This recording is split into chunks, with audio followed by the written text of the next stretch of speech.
Bismillahirrahmanirrahim. This is Muhammad Sharif, your course instructor for discrete structure or discrete mathematics.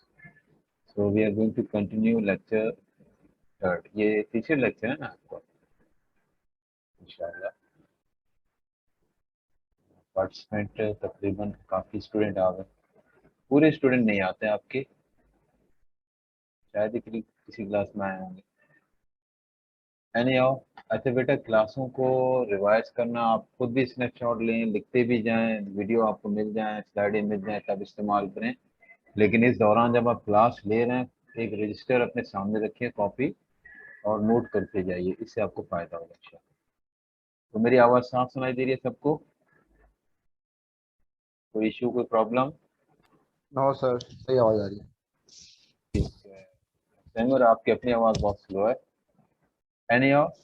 अच्छा, अब हम कुछ basic term समझ लें, उनको डिफाइन कर रहे हैं. इम्प्लीकेशन हम डिस्कस कर चुके हैं. कन्वर्स, कॉन्ट्रापॉजिटिव और इनवर्स, ये क्या चीज़ें हैं? आपके बाद में एकदम से सवाल ध्यान में उठता है कि हम इसको कहाँ इस्तेमाल करेंगे, बट वो जब उनकी जगह आएगी फिर हम उसको इस्तेमाल करेंगे. पहले तो डेफिनेशन सीखते हैं. जैसे हमने स्टेटमेंट की बात की थी, फिर हमने प्रोपोजिशन की बात की थी, फिर हमने सिंपल और फिर कंपाउंड प्रोपोजिशन की बात की थी. तो एकदम से तो हम अगले स्टेप की तरफ नहीं आते, पहले कुछ चीज़ें डिफाइन करते हैं, फिर उसकी बेसिस पे आहिस्ता आहिस्ता आगे चलते चले जाते हैं. अब बेसिक हमारे पास एक स्टेटमेंट है. देखिए, implication is an statement, but each and every statement cannot be implication. ये ध्यान में रहे. वो स्टेटमेंट जिसके ट्रू या फॉल्स के लिए जवाब देने के लिए आप कंफर्म है, इसको हम प्रोपोजिशन कहते हैं. ठीक है जी. और प्रोपोजिशन में implication is one of the example of compound proposition. आप देख सकते हैं इसमें एक प्रोपोजिशन P है और इसमें एक प्रोपोजिशन Q है, और ये if P then Q वाले फॉर्म है. ठीक है जी. अब इस इम्प्लीकेशन को हम बेस बनाते हैं P implies Q. मुख्तलिफ अंदाज से इसको पढ़ते हैं. if P then Q या P implies Q, whatever. मैंने आपको लास्ट इसमें कुछ शेयरिंग भी की थी कि इसको मुख्तलिफ अंदाज से पढ़ते हैं. तो इंग्लिश के लिखने का अंदाज अलग है, लेकिन चीज़ एक ही है. अच्छा, इसको अगर हम कन्वर्स करना चाहते हैं, ये कन्वर्स करने के लिए आप एक बेसिक इम्प्लीकेशन लेंगे. फिर उसकी मुख्तलिफ शक्लें होती हैं. अच्छा, इम्प्लीकेशन में ये P और Q, जैसे आप देख रहे हैं, ये हाइपोथेसिस और कंक्लूजन, और भी इनके नाम है, लेकिन हाइपोथेसिस P है और कंक्लूजन Q है. अगर आप इनको रिवर्स कर लें, कंक्लूजन को आप हाइपोथेसिस बना दें और हाइपोथेसिस को कंक्लूजन, यानी P को Q और Q को P, तो this will be the converse of this P implies Q. यानी मैं कहूँ P implies Q का कन्वर्स क्या होगा, तो आप कहेंगे Q implies P. अगर आपसे ये कहूँ कि A implies Q, उसका कन्वर्स क्या होगा, तो आप कहेंगे Q implies A. ठीक है जी. तो उनको आपने जगह को चेंज करना है, हाइपोथेसिस को कंक्लूजन और कंक्लूजन को हाइपोथेसिस बना देना. यानी इस इम्प्लीकेशन को देखते हुए फिर हम कन्वर्स बनाते हैं. ठीक है जी. वैसे अगर आपको कोई लिखा हुआ नजर आए कि Q implies P, तो आपसे पूछा जाए क्या है, तो चूंकि कुछ आगे पीछे का नहीं पता, तो आप कहेंगे इट्स एन इम्प्लीकेशन, बस. लेकिन आपको P implies एंड Q का बता दिया कि इम्प्लीकेशन है, तो और Q implies एंड P है, वो भी तो इम्प्लीकेशन, लेकिन वो कन्वर्स है किसका, P implies Q का. अच्छा जी. अब कॉन्ट्रा पॉजिटिव की हम बात करते हैं. ये भी ज्यादा मुश्किल नहीं है. इसमें आपके जो कन्वर्स है, इसके हाइपोथेसिस और कंक्लूजन को आप निगेट करें. हाइपोथेसिस यानी Q को नॉट Q और निगेट Q कर लें. कंक्लूजन यानी P को नॉट P या निगेशन ऑफ P कर लें. This will make the Contra positive of ये ऊपर वाले P implies एंड Q का कॉन्ट्रा पॉजिटिव बन जाएगा. याद रखिए, ये इसमें ना कहे कि ये कन्वर्स का कॉन्ट्रा पॉजिटिव, नहीं नहीं. जो इम्प्लीकेशन है, इसमें आप कंक्लूजन और हाइपोथेसिस को इंटरचेंज कर लें और फिर उनको निगेट कर लें. इससे जो चीज़ बनती है वो कॉन्ट्रा पॉजिटिव है. ठीक है जी. इनवर्स, इनवर्स बहुत आसान है. क्या इम्प्लीकेशन, क्या हाइपोथेसिस और कंक्लूजन, इनको निगेट कर लें, जगह यही रहने दें, आगे पीछे ना बढ़ा दें इनको कि आपने इसकी जगह चेंज कर दी, नहीं. वहीं पे रहने दें। हाइपोथेसिस वही है, पी और क्यू कंक्लूजन है, लेकिन अब इसको आपने निगेट करके फिर हाइपोथेसिस और कंक्लूजन बना दिया। तो this will be the inverse of the original implication. ये कुछ डेफिनेशन है, ये क्या है, कुछ डेफिनेशन है बस। अब यहाँ तक अगर किसी को इश्यू है बेटा, आप मुझसे सवाल पूछ सकते हैं। जी सैफुल्लाह खान।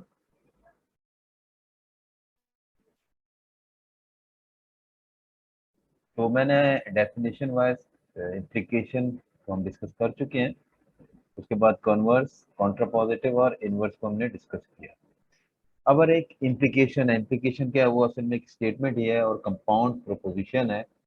इसको प्रोपोजिशन, प्रीपोजिशन ना पढ़े, प्रोपोजिशन।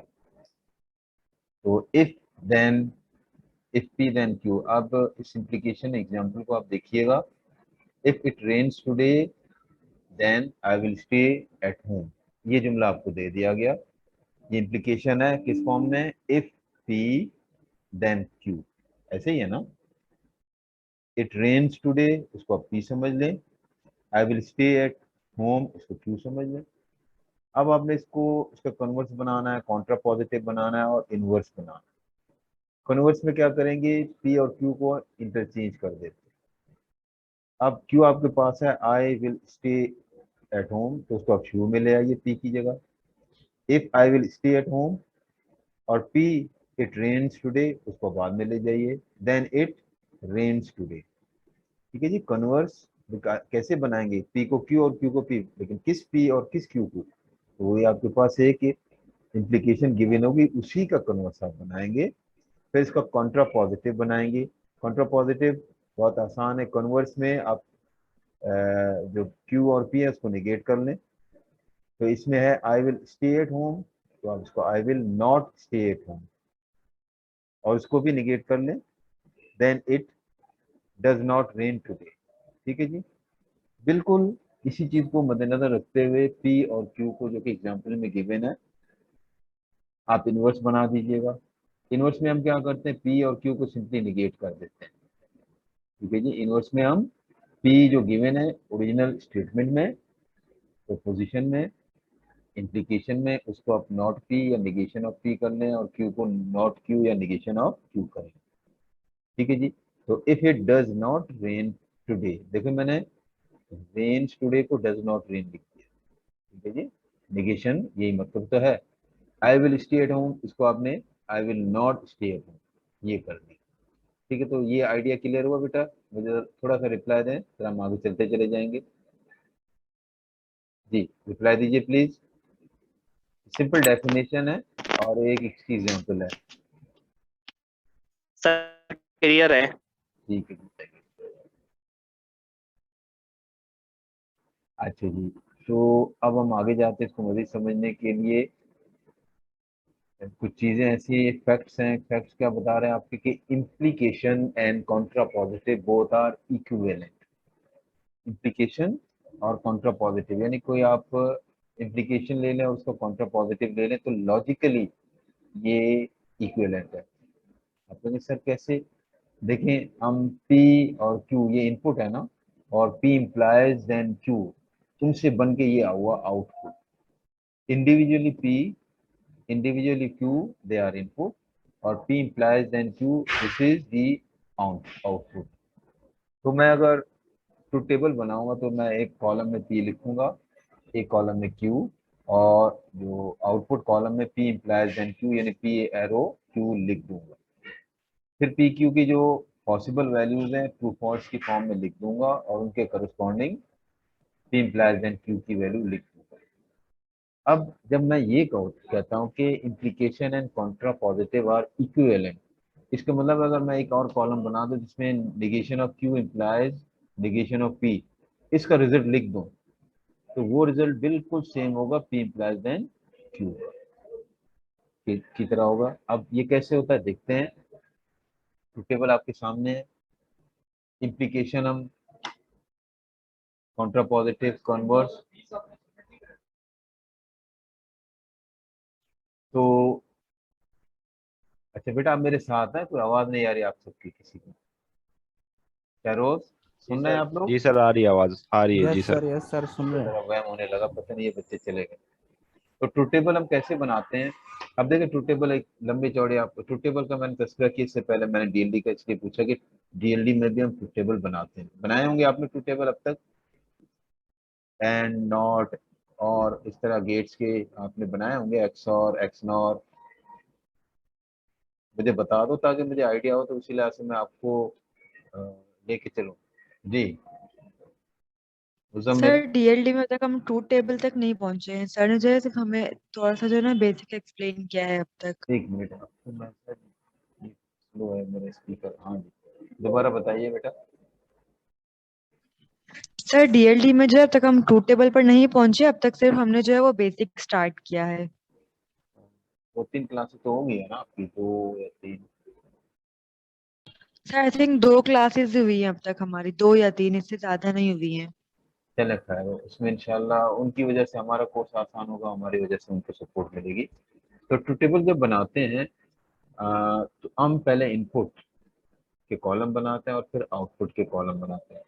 यहाँ आपको पी नजर आ रहा है और क्यू, लेकिन नॉट पी या निगेशन ऑफ पी और नॉट क्यू यानी निगेशन ऑफ क्यू, ये भी आपको नजर आ रहा है। तो नॉट पी और निगेशन नॉट क्यू की जरूरत क्यों पेश आई? क्योंकि हम देखें ना, यहाँ पे कॉन्ट्रा पॉजिटिव में और इनवर्स में नॉट पी और नॉट क्यू का इस्तेमाल करें एज ए इनपुट, तो उसके पहले से हम कॉलम बना देते हैं। मैंने पी का कॉलम बनाया, क्यू का कॉलम बनाया, negation of P negation of Q इनके कॉलम बनाए। अब P Q not P not Q हम इस्तेमाल करते हैं यहाँ पे। देखें, पहले वाले में हम सिंपल पी और क्यू इस्तेमाल करें इम्प्लीकेशन। चलिए इसको देखते हैं। पहले पी को देखा, क्यू को देखा, P implies then Q. Implication is clear to you all? बताइएगा, काफी हमने टाइम दिया था, याद है आपको? सेट के जी जरिए, सर एग्जाम्पल के एप्लीकेशन जरिए। वाला क्लियर है। उस एप्लीकेशन के ट्रू टेबल में जब पी और क्यू आप लेते हैं तो उसका रिजल्ट क्या आता है? जैसे पी और क्यू दोनों अगर सेम है तो ट्रू, और अगर पी ट्रू है और क्यू फॉल्स है तब फॉल्स। अगर पी फॉल्स है तो क्यू की कुछ भी वैल्यू आप दे लें ट्रू। सिर्फ एक जगह जब पी ट्रू है और क्यू फॉल्स है, इसके आउटपुट या रिजल्ट आता है false, otherwise it is true. इसकी डेफिनेशन में कई जगह आपको ये भी नजर आ जाता है कि if hypothesis is true but conclusion is false, then implication result false, otherwise it will be true। ठीक है जी, तो चार ही पॉसिबिलिटी है, उसमें से एक का आपने बता दिया फॉल्स है, बाकी जो भी है वो ट्रू है। अच्छा, ये है P implies then Q, clear है? अब मैं जब आगे जाता हूँ तो मुझे कन्वर्स के लिए देखना है, मैं इसका क्यू इम्प्लाइज देन पी है, ठीक है? ये पी इम्प्लाइज देन क्यू और क्यू इम्प्लाइज देन पी में बड़ा फर्क है। ठीक है जी, जैसे आप यहाँ पी को ट्रीट कर रहे हैं वैसे आपने क्यू को ट्रीट करना होगा। ठीक है जी, आपको क्यू को ट्रीट करना होगा, और यहाँ जैसे क्यू को ट्रीट कर रहे हैं वहाँ पी को ट्रीट करना होगा। अब देखिए, मैं इसको जरा सा आपने ध्यान से देखना है। Q implies P, if Q then P. अब जैसे वहाँ पी के लिहाज से कह रहे थे, अगर पी ट्रू है और क्यू फॉल्स है तो फॉल्स, अदरवाइज ट्रू। तो आप यहाँ पे क्या कहेंगे? यहाँ उल्टा हो गया ना मामला, हाइपोथेसिस और कंक्लूजन की जगह चेंज हो गई। अब आप हाइपोथेसिस क्यू हुआ, आप कहेंगे क्यू ट्रू हो और पी फॉल्स हो तो फॉल्स, अदरवाइज ट्रू। तो ये वाले थर्ड पे आप आइएगा, क्यू ट्रू है, पी फॉल्स है, this is false, otherwise true. ये कॉलम क्लियर है? मुझे रिप्लाई दीजिएगा। पी पी जी सर। क्लियर है ना? पी इम्प्लाइज देन क्यू और क्यू इम्प्लाइज देन पी में फर्क है। ठीक है जी, हाइपोथेसिस और कंक्लूजन की जगह चेंज होगी, लेकिन बाकी तरीकाकार सब सेम है। अच्छा, आप देखिएगा पी इम्प्लाइज एन क्यू और क्यू इम्प्लाइज एन पी के ये सेम है। देखिए, पहले एंट्री तो दोनों की सेम है, दूसरे में फर्क आ गया, तीसरे में फर्क आ गया, आखिर तो ये इक्विवेलेंट नहीं है। तो इम्प्लीकेशन और इसके कन्वर्स ये आपस में लॉजिकली बराबर नहीं है, दे आर नॉट इक्विवेलेंट। तो एक बात। अब हम आगे जाते हैं, हम देखते हैं कि निगेशन ऑफ क्यू और निगेशन ऑफ पी, इसकी इम्प्लीकेशन में हम हाइपोथेसिस और कंक्लूजन लेके चलते हैं। ये किस में करते हैं? यहाँ देखिए, कॉन्ट्रा पॉजिटिव में ये चीज करते हैं। negation of q implies negation of p, that is the contrapositive of p implies then q। तो चलिए इसका भी रिजल्ट हम देखते हैं क्या आता है। अब हम जो नेगेशन ऑफ Q और नेगेशन ऑफ P को जो इम्प्लीकेशन में हम हाइपोथेसिस और कंक्लूजन लिखते हैं तो उस वाले कॉलम पे लिखते हैं। देखिए नेगेशन ऑफ Q ये है और नेगेशन ऑफ P ये, इन दोनों कॉलम को देखते हुए हम रिजल्ट जनरेट करते हैं। अब आपको बताने की जरूरत नहीं है, लेकिन जरा सा रिपीट करता हूँ कि मैं कहूँगा कि नेगेशन ऑफ Q अगर ट्रू हो और नेगेशन ऑफ P फॉल्स हो तो रिजल्ट फॉल्स आएगा, अदरवाइज ट्रू। तो देखिए नेगेशन ऑफ Q यहाँ पे ट्रू है और यहाँ पे नेगेशन ऑफ P फॉल्स है, तो इसके करस्पॉन्डिंग आउटपुट आप फॉल्स जनरेट करेंगे, बाकी सब ट्रू ट्रू। तो देखा जाए तो इम्प्लीकेशन को जिस तरह मैंने समझाया वो सारी चीजें हम यहाँ अप्लाई कर रहे हैं। ठीक है, तो ये सेकंड लास्ट कॉलम क्लियर है। यस सर, क्लियर है ये वाला। अच्छा, अब लास्ट कॉलम आप जरा, मैं आपको थोड़ा सा टाइम देता हूँ, आप देख के बताइएगा कि आप इसको समझ पा रहे हैं नहीं पा रहे हैं, सब स्टूडेंट प्लीज। अब वही इसी तरह आप नॉट पी और नॉट क्यू को हाइपोथेसिस और कंक्लूजन समझते हुए देखेंगे, और जहाँ पे नॉट पी ट्रू हो नॉट क्यू फॉल्स हो वहाँ पे फॉल्स लिखेंगे। देखिए थर्ड रॉ में आप देखिएगा नॉट पी जो कि इस लास्ट कॉलम का हाइपोथेसिस है वो ट्रू है और नॉट क्यू यहाँ पे फॉल्स है, तो उसके करस्पॉन्डिंग फॉल्स जनरेट किया, बाकी सब ट्रू है। Is this last column clear to you all?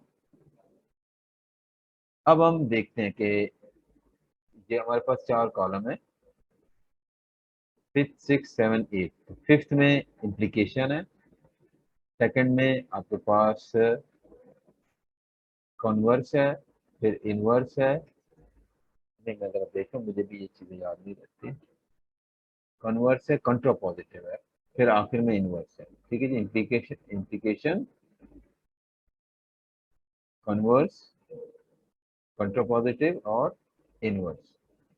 अच्छा, अब जरा देखिएगा कौन से दो कॉलम आपस में बिल्कुल सेम है।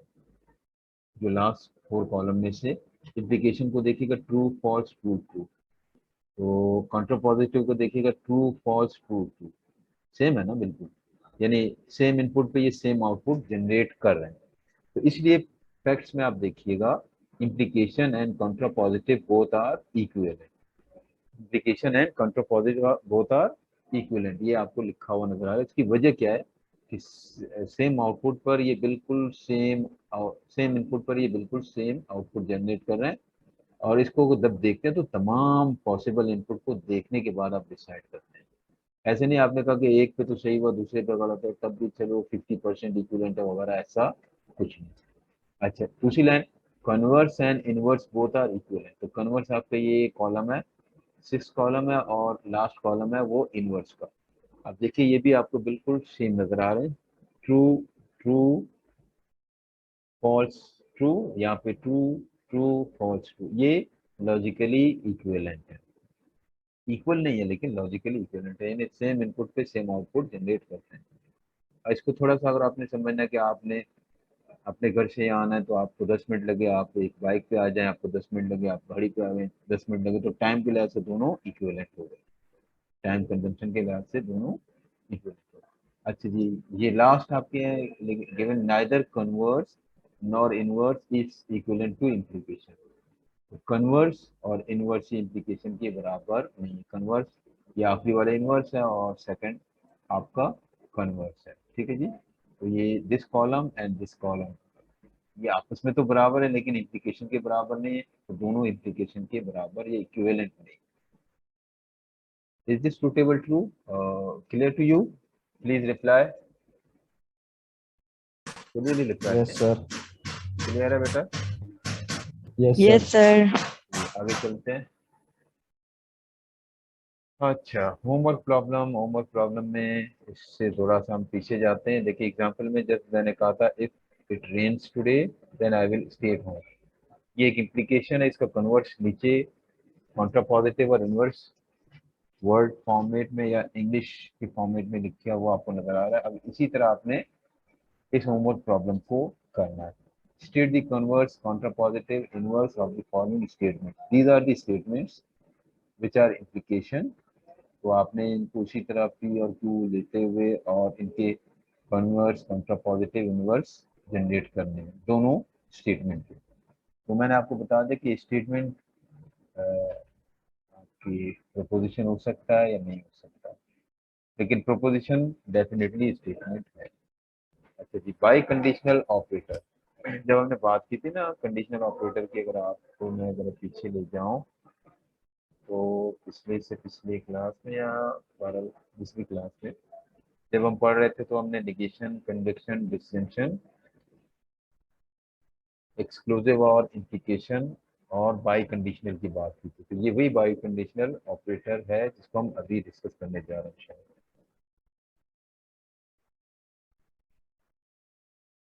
अच्छा, चंद स्लाइडें मैंने छोड़ भी दी हैं या शायद आगे भी छोड़, बहुत कुछ चीज़ें मैं डिस्कस की भी हैं, यहाँ पे स्लाइडें बनी हुई हैं, लेकिन यू कभी ये होता है कि उनकी वजह से कंफ्यूजन बढ़ने का खदशा होता है कि इस स्टेज पे समझाएं तो हो सकता है आप उलझ जाएं, कंफ्यूज हो जाएं, तो इसको फिलहाल छोड़ देते हैं। जिस चीज़ को हम नॉर्मल वे में समझ सकते हैं उसको समझेंगे, जब प्रैक्टिस बढ़ती चली जाएगी तो बाद में इनको समझना जो कि मैं फिर वक्त छोड़ रहा हूँ वो आसान हो जाएगा। इस वक्त समझाने की कोशिश में हो सकता है जो समझी हुई चीज़ें वो भी उलझ जाए। अच्छा जी, बाई कंडीशनल ऑपरेटर, इसमें भी एक कंपाउंड प्रोपोजिशन है, इसमें दो प्रोपोजिशन है पी और क्यू है।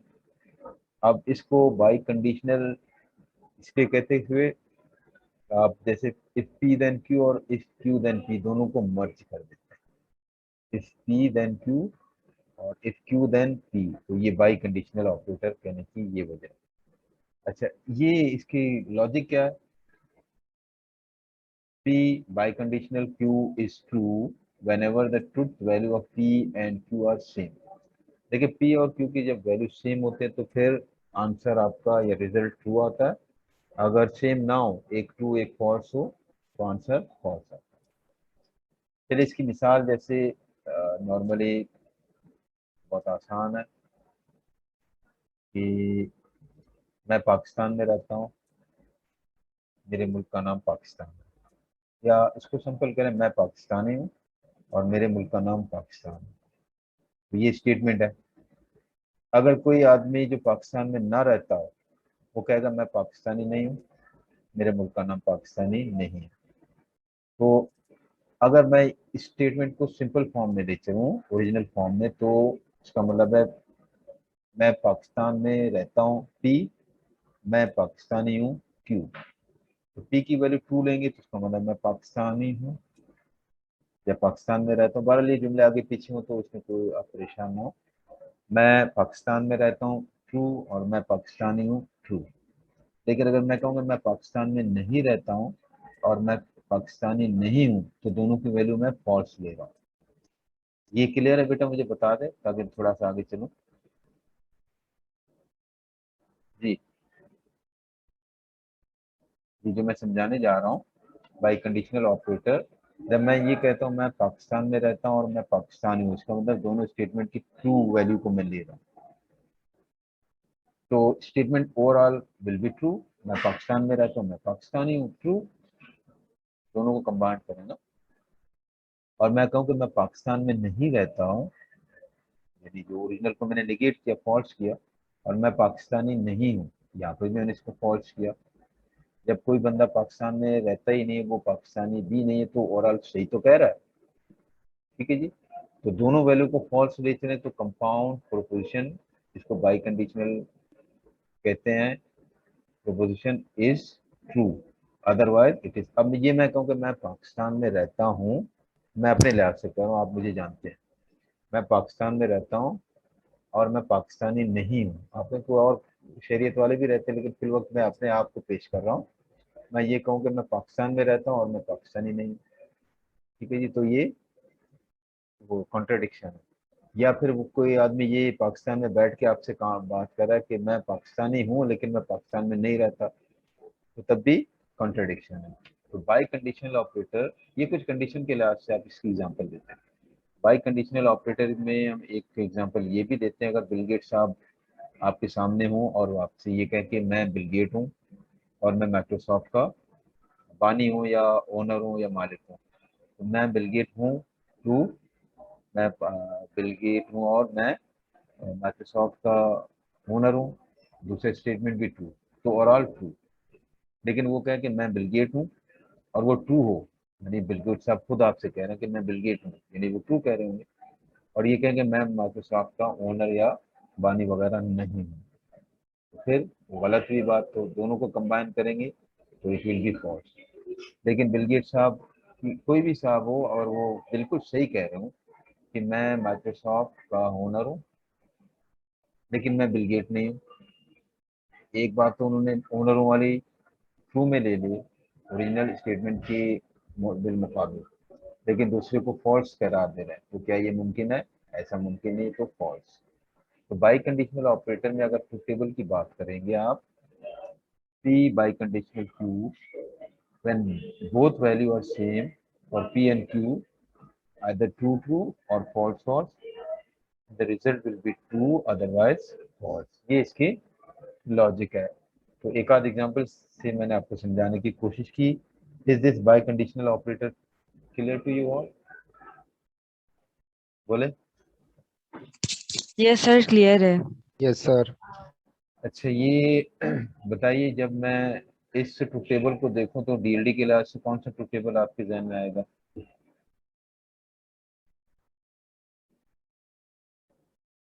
एक्सऑर पढ़ चुके हैं आप लोग? एक्सऑर को निगेट करते हैं एक्स नॉर, तो ये एक्सक्लूसिव नॉर गेट है। जब आप पढ़ेंगे तो एक्सक्लूसिव नॉर गेट और by conditional operator is same thing. तो बाई कंडीशनल ऑपरेटर की जो लॉजिक सिंपल ये है कि अगर हाइपोथेसिस और कंक्लूजन जो आप ले रहे हैं, असल में कभी हाइपोथेसिस पी होगा, कभी हाइपोथेसिस क्यू, कभी कंक्लूजन पी होगा, कभी कंक्लूजन क्यू। एक तरह से हमने पी इम्प्लाइज देन क्यू और क्यू इम्प्लाइज देन पी दोनों को मर्ज कर दिया। ठीक है जी, तो उसमें जो दोनों में कॉमन है वो ट्रू है, जो दोनों में कॉमन नहीं वो फॉल्स। तो दोनों में कॉमन वही है जो आपके पास हाइपोथेसिस और कंक्लूजन जब सेम वैल्यू होती है ना, ट्रू ट्रू पे भी वो ट्रू देते हैं और फॉल्स फॉल्स पे भी वो ट्रू देते हैं। लेकिन ट्रू फॉल्स और फॉल्स ट्रू में एक इम्प्लीकेशन में आपको ट्रू मिलेगा और उसी में दूसरी में फॉल्स मिलेगा। तो ये सेकंड और थर्ड जो है ना, ये सिमिलर नहीं है। फर्स्ट एंट्री और लास्ट एंट्री दोनों में सेम है, तो ये ट्रू ट्रू है। और सेकंड और थर्ड दोनों में सेम ना होने की वजह से, यानी ये नहीं हो सकता कि पी इम्प्लाइज देन क्यू में फॉल्स आ जाए और क्यू इम्प्लाइज देन पी में भी फॉल्स आ जाए। तो एक में अगर फॉल्स होगा तो दूसरे में ट्रू होगा, तो क्योंकि दोनों चीज बैक हो मुमकिन नहीं, इसलिए आउटपुट इज फॉल्स। लेकिन बहुत आसान अंदाज में आप समझेंगे तो बिल्कुल यहाँ पे आप गिवन है कि P by conditional Q is true whenever the truth value of P and Q are same. So is this clear to you all? By conditional operator.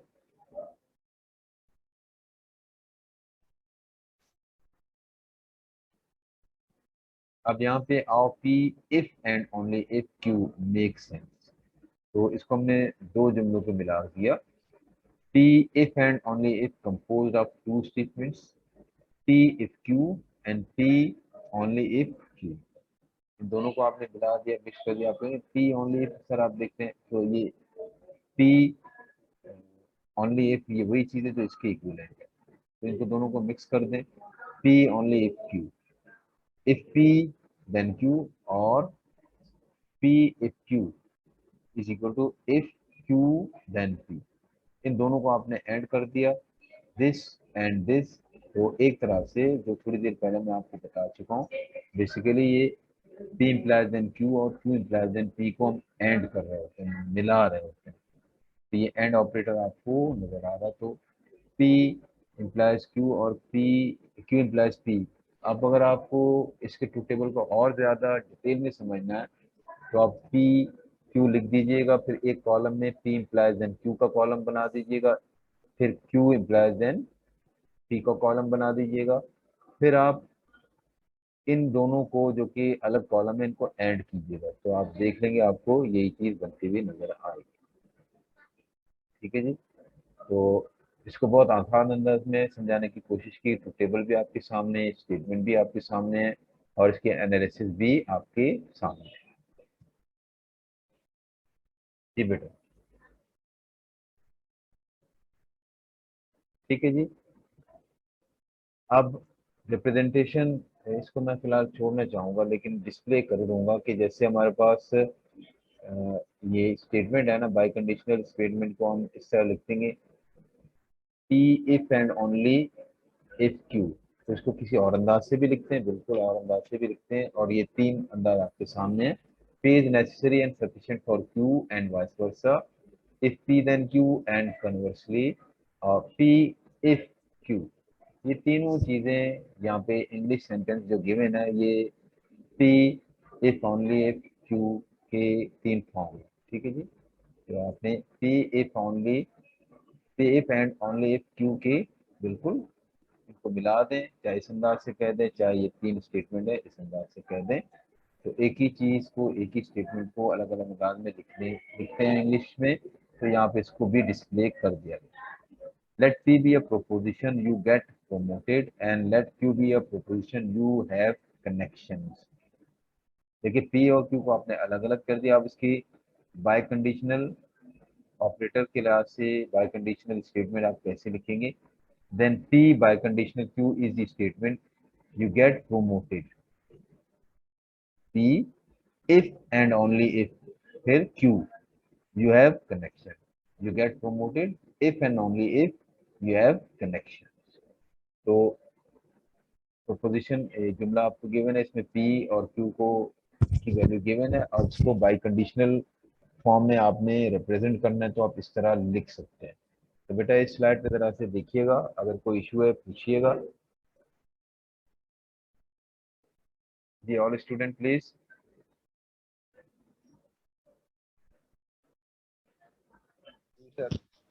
जी बोले, आप में से कोई कुछ बोलना चाह रहे थे, पूछिएगा।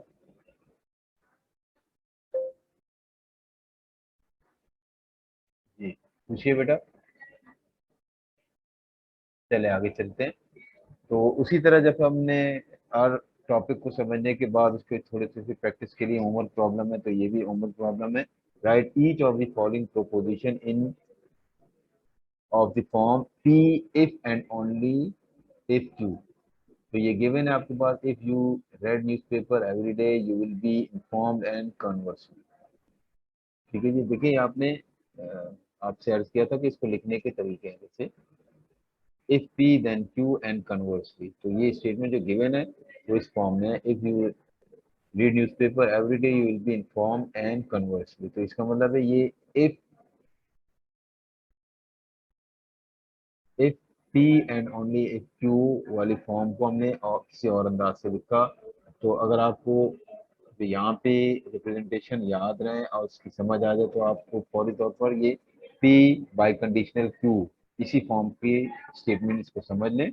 फिर आप इसको P if and only if Q की फॉर्म में लिख दें। जाहिर बात है, पहले आप पी बताएंगे पी किसके बराबर है, फिर आप बताएंगे क्यू किसके बराबर है। तो बस उसके बाद आप पी और क्यू की जगह वो जो प्रोपोजिशन है, इंग्लिश वर्डिंग है, वो लिख दीजिएगा। ठीक है जी।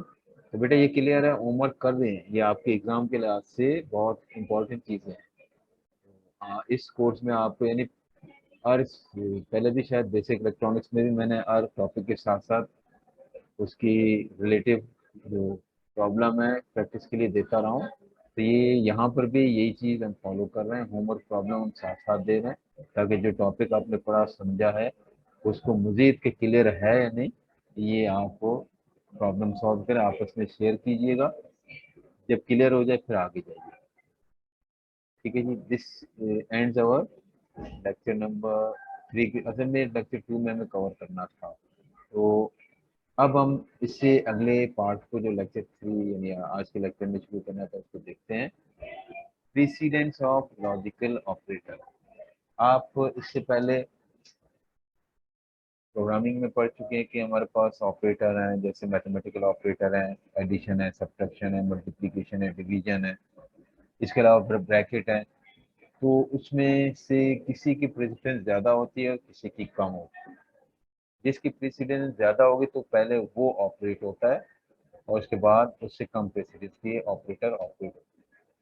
अब देखें ना, अगर मेरे पास से P implies and Q and not P ये लिखा हो, तो अब पहले क्या करेंगे?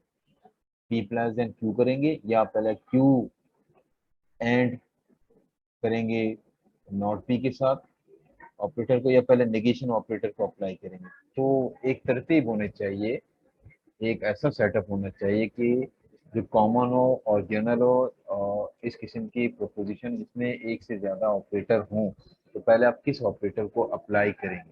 ठीक है, ऑपरेटर हमारे पास हम पढ़ चुके हैं, indication, conjunction, disjunction, implication, bye conditional और एक्सऑर है, ये सारी चीज़ें हमने इसको डिस्कस किया था।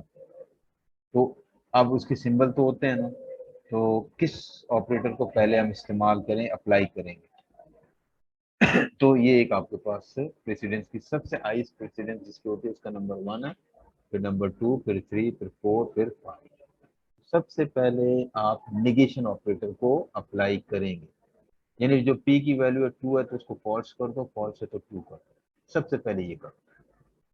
जब आप ऑपरेटर अप्लाई कर देंगे तो दैट्स इट। उसके बाद कंजंक्शन या एंड को, फिर डिसजंक्शन यानी और को, फिर इम्प्लीकेशन, उसके बाद सबसे आखिर में बाई कंडीशनल ऑपरेटर को आप अप्लाई करेंगे।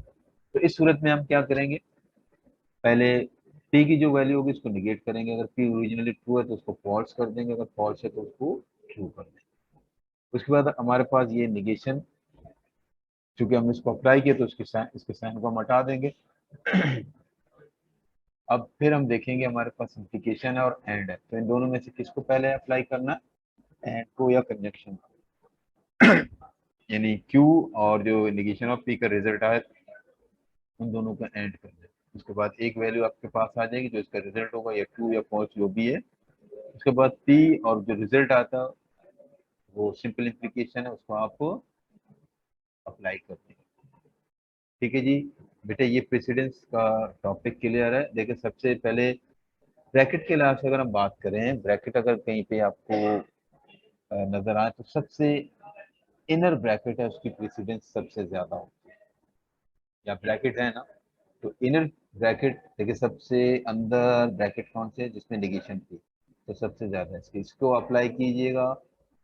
इसको अप्लाई करने के बाद फिर देखिएगा उससे मजीद आउटर, फिर मजीद आउटर ब्रैकेट को आप इंप्लीमेंट या अप्लाई करते चले जाएंगे। ठीक है जी। फॉर एग्जाम्पल हमारे पास इसी में P अगर ट्रू हो, Q फॉल्स हो, यानी कोई वैल्यू हम लेके ही चलेंगे ना, P ट्रू है और Q फॉल्स है। ठीक है जी, P ट्रू और Q फॉल्स है, तो पहले आप P जो ट्रू था उसको निगेट करेंगे, यानी P की वैल्यू क्या होगी, जो कि पहले सिर्फ P की वैल्यू लेकिन निगेशन ऑफ P, तो उसको आप अप्लाई कीजिएगा तो ट्रू से आप फॉल्स कर देंगे।